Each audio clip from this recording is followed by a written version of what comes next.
Bismillahirrahmanirrahim. Assalamualaikum warahmatullahi wabarakatuh. Perkenalkan, nama saya Nurul Awalia Putri Firman, NIM G7011971 dari kelompok 1 kelas A. Pada kesempatan kali ini saya akan menjelaskan mengenai uji disolusi terbanding atau UDT dari obat ofloxacin. Saya akan menjelaskan definisi dari UDT. Jadi UDT sendiri merupakan uji disolusi komparatif atau perbandingan yang dilakukan untuk menunjukkan similaritas atau kesamaan ataupun perbedaan profil disolusi antara obat uji dengan obat inovator atau komparator. Adapun tujuan dari uji disolusi terbanding itu ada dua, ada umum dan khusus. Tujuan umumnya itu untuk menjamin efikasi, keamanan, dan mutu produk obat yang beredar. Sementara kalau untuk tujuan khusus itu, yang pertama untuk menjamin produk obat kopi yang akan mendapat izin edar bioekivalen dengan produk inovatornya. Yang kedua itu untuk menentukan bioavailabilitas absolut relatif suatu zat kimia baru, serta bioekivalensi zat tersebut dalam formulasi untuk uji klinik dan dalam produk yang akan dipasarkan.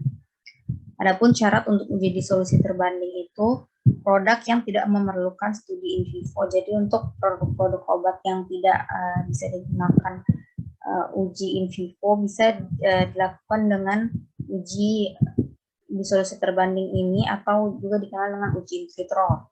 Kemudian syarat yang kedua itu produk obat kopi yang hanya beda kekuatan, UDT dapat diterima untuk kekuatan yang lebih rendah. Selanjutnya saya akan menjelaskan mengenai dissolution tester. Jadi dissolution tester itu sendiri merupakan alat laboratorium yang digunakan untuk mengetahui proses larutnya zat atau senyawa aktif obat dalam media pelarut. Berikut ini adalah gambar dari dissolution tester. Kemudian saya akan menjelaskan mekanisme kerja dari dissolution tester itu sendiri. Jadi pertama-tama diisi chamber bagian yang kotak ini, bagian paling bawah ini, diisi dengan air atau aqua sampai tanda batasnya. Kemudian setelah itu diisi vessel bagian yang berwarna biru berbentuk seperti tabung ini, dipasang ke enam-enamnya. Kemudian setelah itu dinaikkan head unit yang bagian putih yang bagian atas ini dinaikkan. Setelah itu dipasang batang pengaduk ini, batang pengaduk yang kemudian dihubungkan dengan pedal atau dayung, atau bisa juga menggunakan basket atau keranjang. Kemudian nanti bisa setelah itu dikencangkan lock adaptornya. Setelah itu diturunkan kembali head unitnya sampai pedalnya itu dia masuk tenggelam ke dalam vesselnya, dan juga dia berada di tengah, serta jarak pedal dengan dasar dari vesselnya itu sekitar 2,5 cm. Kemudian setelah itu diisi vesselnya ini dengan media disolusinya sebanyak 900 ml. Kemudian setelah itu ditutup vesselnya ini dengan seal ini yang warna hitam ini. Kemudian setelah itu dinyalakan alat dissolution testernya dengan menekan tombol power on. Kemudian nanti setelah itu di setting di bagian sini itu untuk suhu dissolution testernya itu suhunya 37 derajat Celcius. Kemudian setelah itu ditunggu sampai media disolusinya ini bersuhu 37 derajat Celcius.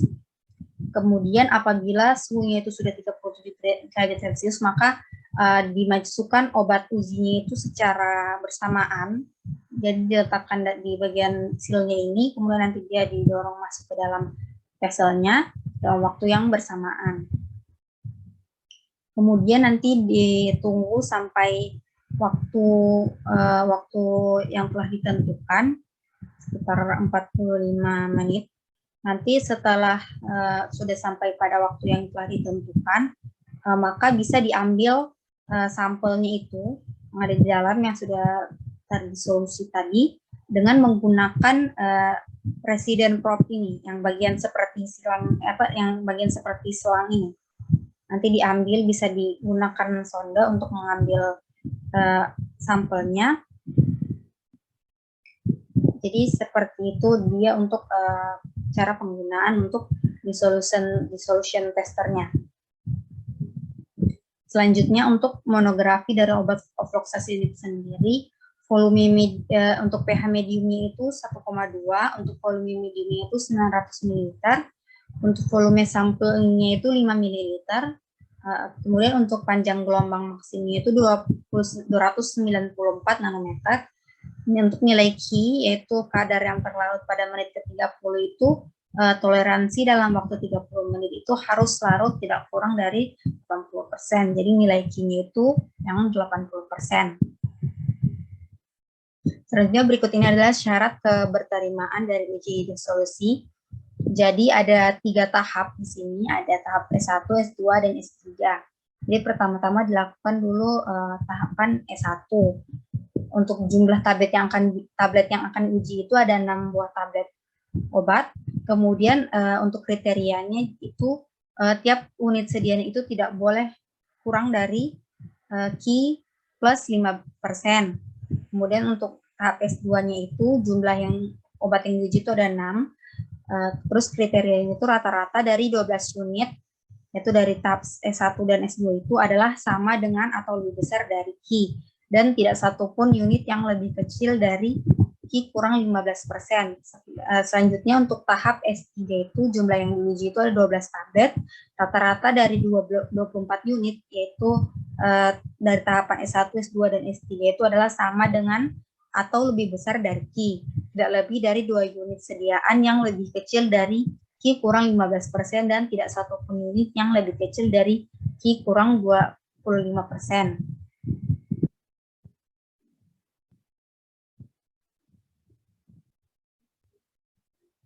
Baik, selanjutnya saya akan menjelaskan untuk cara menyimpulkan hasil dari uji dissolusinya itu sendiri. Jadi di sini sudah ada data untuk obat ofloxacinnya. Baik, jadi saya akan menjelaskan cara untuk menyimpulkan hasil dari uji dissolusi itu sendiri. Jadi di sini sudah ada data, di sebelah kiri ini sudah ada data untuk obat ofloxacinnya, ada inovatornya, ada obat A dan obat B. Jadi kita masuk ke tahapan S1 dulu. Kan di situ jumlah obat yang diuji itu ada 6. Kemudian untuk kriteria dari tahapan S1 itu adalah tiap unit sediaan itu tidak kurang dari Q plus 5%. Kan tadi sudah disampaikan bahwa untuk Q obat ofloxacin itu 80. Jadi untuk Q plus 5% itu jadi 85%. Jadi dari pada data ini untuk obat nilai untuk kriterianya untuk tahapan S1 itu dia tidak boleh kurang dari 85 karena 80 ditambahkan dengan 5% tadi. Kemudian bisa dilihat di sini bahwa tidak untuk obatnya itu sendiri tidak ada yang memenuhi karena semuanya itu di bawah dari 85% tadi. Maka tidak sesuai dengan kriteria dari obat kriteria untuk tahapan S1. Maka dilanjutkan ke tahapan S2, tetapi karena jumlah obat yang diujinya itu tidak cukup, maka tidak bisa lagi dilanjutkan untuk ke tahapan S2-nya.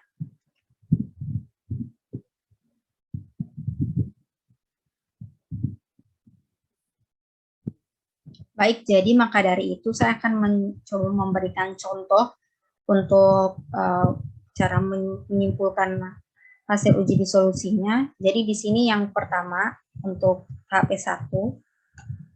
Jadi yang ini tahap S1 itu ada 6 tablet. Kemudian tadi kan untuk nilai kriterianya itu 85%. Maka di sini bisa dilihat tidak ada yang di bawah dari 85.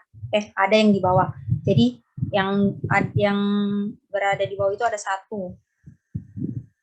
Berarti untuk tablet obat ini dia ditolak, maka setelah itu dilanjutkan ke tahapan S2. Jadi tahapan S2 itu ada 6 tablet. Jadi 6 tablet itu ditambah 6 tablet lagi, jadi ada 12 tablet.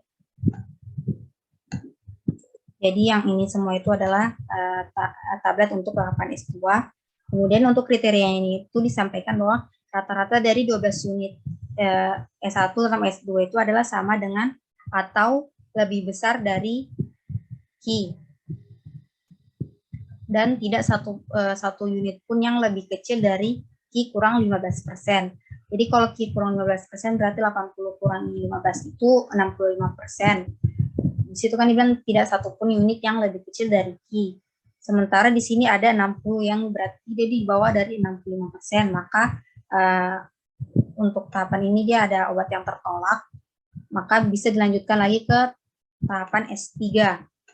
Di tahapan S3 ini karena ada 12 obat lagi yang ditambah, maka di keseluruhan untuk tahap S3 ini ada 24 tablet. Jadi ini semua itu adalah tablet untuk tahap S3.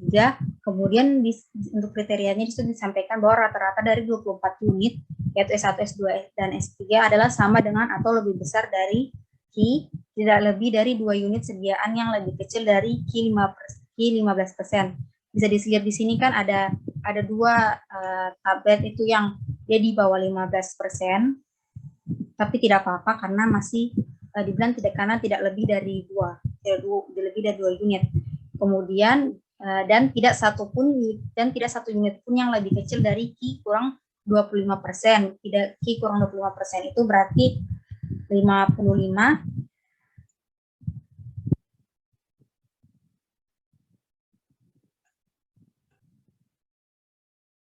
Jadi bisa dilihat karena tidak ada yang 55, maka bisa disimpulkan bahwa tablet-tablet ini tuh memenuhi syarat keberterimaan untuk uji disolusi.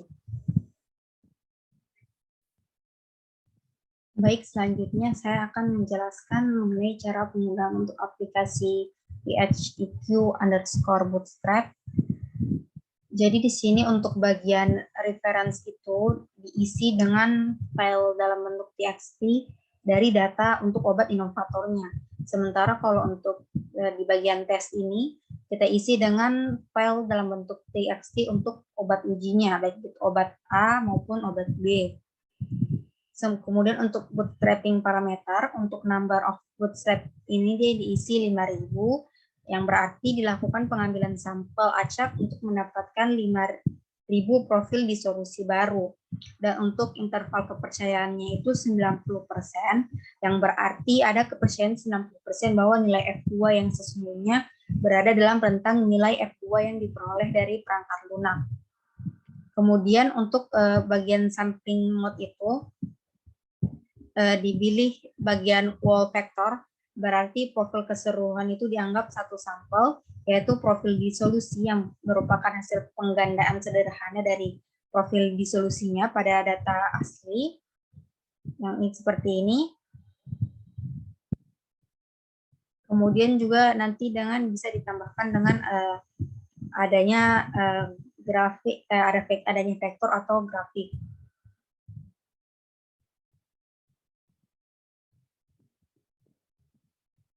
Selanjutnya untuk yang F2 auto-roll-nya itu dipilih yang one profile, berarti apabila salah satu profil disolusi obat yaitu komparator atau obat uji itu melebihi 85%, maka perhitungan nilai F2 hanya akan sampai pada titik di mana obat terdisolusi 85%, karena untuk produk obat yang terdisolusi 85% atau lebih pada waktu pengambilan sampel ke 15 menit perbandingan profil disolusi tidak diperlukan.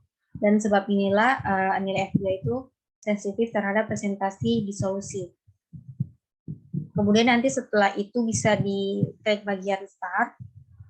Di sini saya coba klik karena sudah dimasukkan untuk datanya. Di sini bisa dilihat untuk F1-nya itu 6,5 41,42. Sementara kalau untuk F2-nya itu 61,83. Kemudian saya coba untuk yang selanjutnya, saya coba untuk yang obat B. Sini kita pilih filenya. Kemudian kita langsung klik start. Di sini untuk F1-nya itu dia 11,55 dan F2-nya itu 47,80. Jadi bisa dilihat di sini tadi ada perbedaan dengan yang obat A dan obat B. Yang obat A itu dia tanda hijau untuk F2-nya. Itu berarti adanya similaritas atau adanya kesamaan dari obat inovator dan obat ujinya.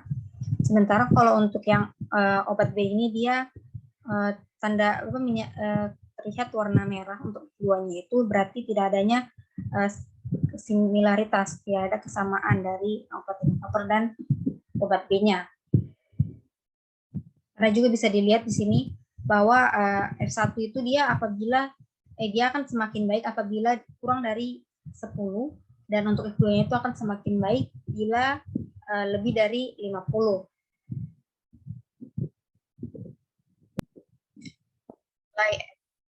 Untuk nilai F2 bintang itu sendiri merupakan inilah yang sebenarnya dipakai, karena nilai F2 bintang ini menunjukkan nilai F2 batas bawah dengan interval kepercayaan 90% yang merupakan kemungkinan terburuk nilai F2.